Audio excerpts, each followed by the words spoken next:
When I first came to Bahrain, I was hoping to discover the customs of the Middle East, and this has turned out to be a very difficult thing, as people who come to the Gulf discover very early on. You find yourself surrounded by many foreigners of many different nationalities and faiths. They're all here to work, to achieve things for themselves.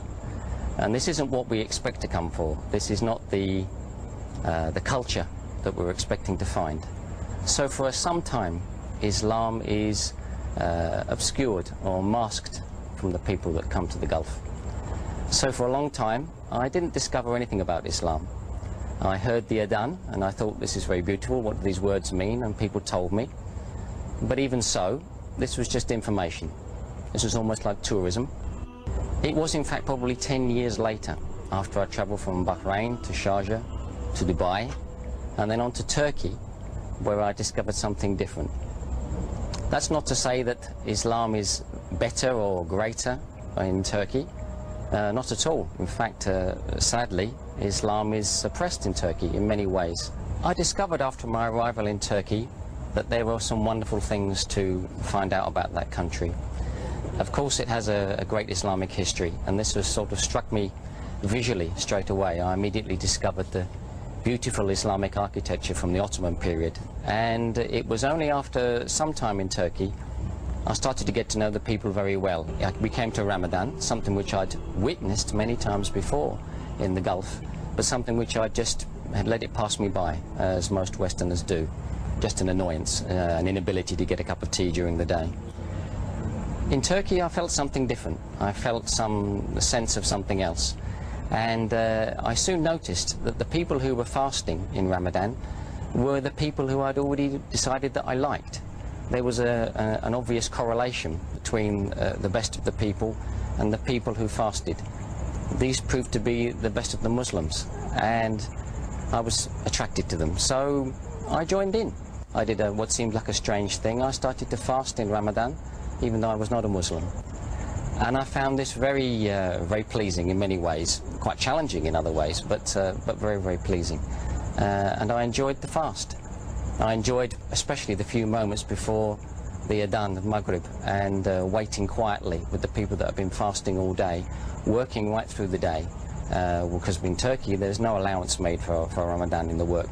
So people are fasting completely from the beginning of the day until dusk, and they're working all the time. And I did this also. And this is difficult, but alhamdulillah we succeeded. And I was impressed with this, and this gave me a feeling of achievement, and it inspired me to do more studying. And around this time somebody gave me my first Quran, and I was able to read it in the English and to understand something. And I was amazed when I read it that there was nothing strange in this book. I'd expected it to be full of, I don't know, Eastern mysticism, whatever nonsense you like to think that as Westerners we imagine. There was nothing odd in it. In fact, what I discovered was it wasn't like the Bible. I'd never been able to understand the Bible. The Bible seemed to me to be full of contradictions, peculiar stories that didn't seem to add up, and things which didn't seem to convey the message of Christ. The message of Jesus didn't seem to come through in the Bible except in some parts. Later I've studied this more closely and I now understand why, but that's not the subject now. The point was that the Quran made complete sense. So I read it, and this inspired me to read more. I read the biography of the Rasul and the life of Prophet Muhammad Sallallahu Alaihi Wasallam, and this inspired me also. This was also very, very interesting. Clearly this was a great man in history. So this was facts, something that I could relate to as a Westerner, interested in logic. And I followed this. And I continued to follow it, but still nobody was doing any serious dawah to me.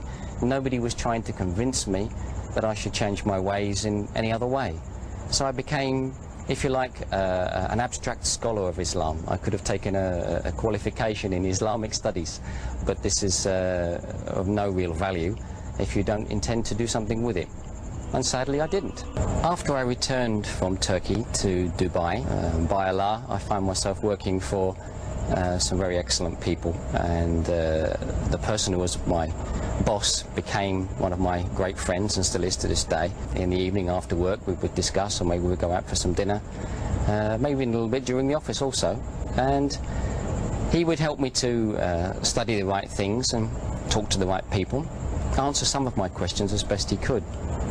But still he could see my objections were all to do with logic. All of these questions about custom and practice, all of these things that were born out of my secular upbringing. I'd never really been a Christian, I'd just been some sort of atheist or agnostic. I continued to ask questions, and there were questions he couldn't necessarily answer himself. Fortunately, after some time, I think it was maybe after at least a year, some men came into his orbit, some businessmen, some European Muslims, who were trying to start a great project. Their project, particularly at that time, was the wish, the great desire to reintroduce the Islamic gold dinar as the currency of the Muslims. This seems like, even now, seems like an awfully big desire and a huge goal, and it was then, it remains so. But he brought this to me and he said, "Hey, you're a finance man, what do you think of this? There's some European Muslims who are trying to bring a practical aspect of Islam. The idea is that you cannot pay the zakah unless there is a gold dinar to pay it with. So you only have 4 pillars of Islam, and you must find the other one by some proper means." So he said to me, "What do you think of this idea?" Of course, I'd learned all about Islam, I knew what he meant by these pillars, and I said, "Rubbish, it can't be done. There's no way that they can overcome the financial system of the Kafirs, and this will fail." And he said, "Well, why don't you come and tell them this?" I think I was in a bad mood, and I said, "Yes, sure, I'll tell them." And so he took us out, and I met these men. They were Spanish and Germans, spoke English very well, very educated, very wise, great scholars. They'd reverted to Islam 10, 20 more years before, and their knowledge was very great. These men are still doing great dawah all over the world. So we discussed. We went to this restaurant, and we talked and we talked. We started with their dinner, and I asked my questions.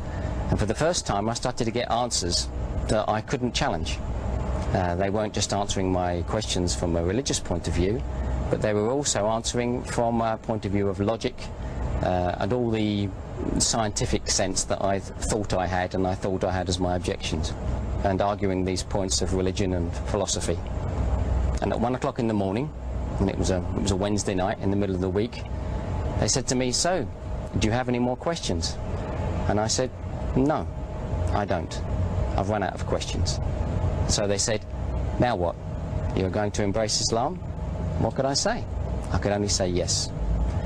So it was. They invited me to come to their house on the following Friday, 2 days later. I came to their house, we prepared, they gave me some last lessons, some last advice, things I needed to know about the Salah, about making wudu, ghusl. And we went to the Grand Mosque in Jumeirah, where I said my Shahada. And I immediately got 1,000 big brothers all hugging me and delighted. And I'd never seen so many happy faces, never. No birthday party, no Christian gathering, no any other sort of gathering. So many pleased people, and they're all pleased for me. So that's my story. I hope it hasn't bored you too much. I think I just have one thing I want to say. Those of you that are watching that were born Muslims, alhamdulillah, you were blessed. And I just hope that you treasure it and you treat it as you should, as a gift that you were given at birth, something very wonderful. If you're watching and you already are a Muslim, but you are a revert like me, then Mabruk, congratulations. Also, alhamdulillah, always alhamdulillah. I hope your story was something wonderful for you, whether it was a sudden discovery or a slow and tortuous argumentative path like mine. Whatever it was, I hope it brought you to the right place. If you're not a Muslim, then I have something else to say to you. That is, look at me now, some ugly old man, but I'm very happy. Happier than I've ever been, more satisfied than I've ever been. All the doubts and fears, all the desires and longing for the wrong things, material things, stupid things, things that just belong to this life, that no matter what I collected, after 70, 80, 90 years, if I'm lucky, I would have to give them all up. I've swapped that for something permanent. I'm not going to lecture you, you know, if you don't want to listen to it, you don't have to listen. Just see what I have on my face. I'm happy. You could be happy too. This is something you should consider. I hope you will.